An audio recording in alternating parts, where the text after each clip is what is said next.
नमस्कार, डेली 24 भारत देख रहे हैं आप। मैं हूं आपके साथ हिमांशु दुबे। जब बात महिलाओं की होती है तो झांसी की रानी लक्ष्मीबाई को भला कौन भूल सकता है। 1857 की क्रांति की अद्भुत वीरांगना झांसी की रानी लक्ष्मीबाई नारी शक्ति की प्रतीक है। सती प्रथा के उस दौर में रानी लक्ष्मीबाई एक ऐसे प्रतीक के रूप में उभरी जिन्होंने बताया कि महिला यदि मन में ठान ले तो वो क्या नहीं कर सकती। भारत भूमि की वीरांगनाओं में झांसी की रानी लक्ष्मीबाई का प्रमुख स्थान है। इस वीडियो में हम रानी लक्ष्मीबाई के जीवन के संघर्ष के बारे में आपको बताएंगे। तो चलिए शुरुआत करते हैं। रानी लक्ष्मीबाई का जन्म 19 नवंबर 1835 को वाराणसी के एक मराठी ब्राह्मण परिवार में हुआ था। उनके बचपन का नाम मणिकर्णिका था। सब प्यार से उन्हें मनु नाम से बुलाते थे। उनके पिता मोरोपंत तांबे बिठूर में बाजीराव पेशवा की सेवा में थे। मनु जब 4 साल की थी तभी उनकी माता का देहांत हो गया था। इसीलिए उनके पिता मनु को अपने साथ बिठूर ले आए। यहीं से मनु के एक वीरांगना में बदलने की शुरुआत हुई। यहाँ रहते हुए उन्होंने शस्त्र विद्या और घुड़सवारी सीखी। अपना अधिकांश समय वे बाजीराव पेशवा के दत्तक पुत्र नाना साहेब के साथ व्यतीत करती थी। महज 12 साल की उम्र में वो तलवार चलाने और घुड़सवारी में इतनी पारंगत हो गई कि अनुभवी योद्धाओं को भी पराजित करने लगी।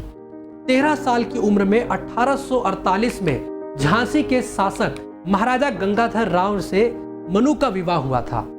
गंगाधर राव पहले से ही विवाहित थे, लेकिन पहली पत्नी से उनकी कोई संतान नहीं थी।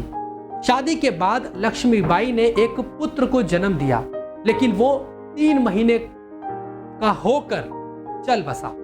पुत्र मोह में महाराजा गंभीर रूप से ऐसे बीमार हुए कि फिर कभी उठ ही नहीं सके। इस घटनाक्रम के बाद लक्ष्मीबाई ने 5 साल के एक बालक दामोदर राव को गोद लिया। उस वक्त तत्कालीन अंग्रेज गवर्नर जनरल लॉर्ड डलहौजी रियासतों को अपनी हड़प नीति के लिए कुख्यात था। उसकी कुदृष्टि झांसी पर भी थी। डलहौजी को जब गंगाधर राव की मृत्यु का समाचार मिला तो उसने लक्ष्मीबाई के दत्तक पुत्र को झांसी का वारिस मानने से इनकार करते हुए 1854 में झांसी को ब्रिटिश सरकार का हिस्सा घोषित कर दिया। अंग्रेजों ने रानी लक्ष्मीबाई को राज्य के कार्यभार से मुक्त करके 5000 रुपए प्रति माह की पेंशन देना शुरू कर दिया। रानी लक्ष्मीबाई ने अंग्रेज हुकूमत से पत्राचार के जरिए अपना राज्य वापस लेने का प्रयास किया, लेकिन इससे काम नहीं बना। इससे नाराज रानी लक्ष्मीबाई ने झांसी को फिर से प्राप्त करने के लिए विद्रोह का रास्ता अपनाया। 4 जून 1856 को अंग्रेजों के खिलाफ विद्रोह हुआ और लक्ष्मीबाई ने झांसी का किला जीत लिया। झांसी के सिंहासन पर रानी लक्ष्मीबाई बैठी तो जरूर, लेकिन यहीं से मुश्किलों की शुरुआत भी हुई। ओरछा के राजा के दीवान नत्थे खान ने झांसी पर आक्रमण कर दिया, लेकिन उसे शिकस्त मिली।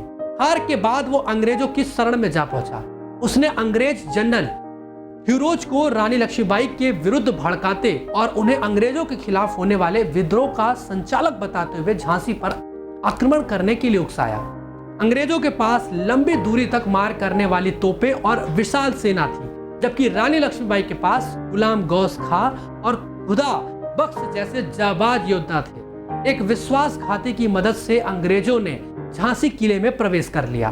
उसके बाद रानी लक्ष्मीबाई अपने पुत्र को अपनी पीठ पर बांधकर घोड़े पर सवार होकर दोनों हाथों से बिजली की तरह तलवार चलाती हुई अंग्रेजी सेना को चीरते हुए कालपी की ओर चल पड़ी।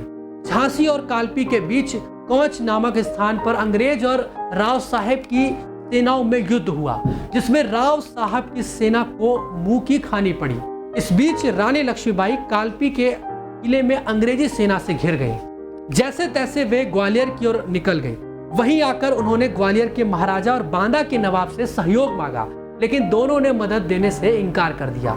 जनरल ह्यूरोज लगातार रानी लक्ष्मीबाई का पीछा कर रहा था और अवसर की प्रतीक्षा में था। उसने ग्वालियर के पूर्वी प्रवेश द्वार की ओर से आक्रमण किया। जनरल ह्यूरोज के पास विशाल सेना थी, जबकि रानी लक्ष्मीबाई के पास उनके वफादार मुट्ठी भर सैनिक थे। फिर भी रानी लक्ष्मीबाई और उनके योद्धाओं ने अंग्रेजों से जमकर लोहा लिया। युद्ध के तीसरे दिन रानी लक्ष्मीबाई की सेना के पैर उखड़ने लगे। इतिहासकारों के अनुसार 17 जून 1857 की शाम रानी लक्ष्मीबाई चारों तरफ से अंग्रेजी फौज से घिर गई, लेकिन मैदान में वे मानो बिजली की तरह कौंध रही थी। एक अद्भुत वीरांगना घोड़े की रास मुंह में दबाए और दोनों हाथों में तलवार लिए अंग्रेजी सेना को गाजर मूली की तरह काट रही थी। इसी दौरान अचानक एक अंग्रेज ने पीछे से उनके सिर पर वार किया। वार इतना जबरदस्त था कि रानी लक्ष्मीबाई की एक आंख बाहर निकल आई, लेकिन फिर भी यह मर्दानी पीछे मुड़ी और उस अंग्रेज को मौत के घाट उतार दिया।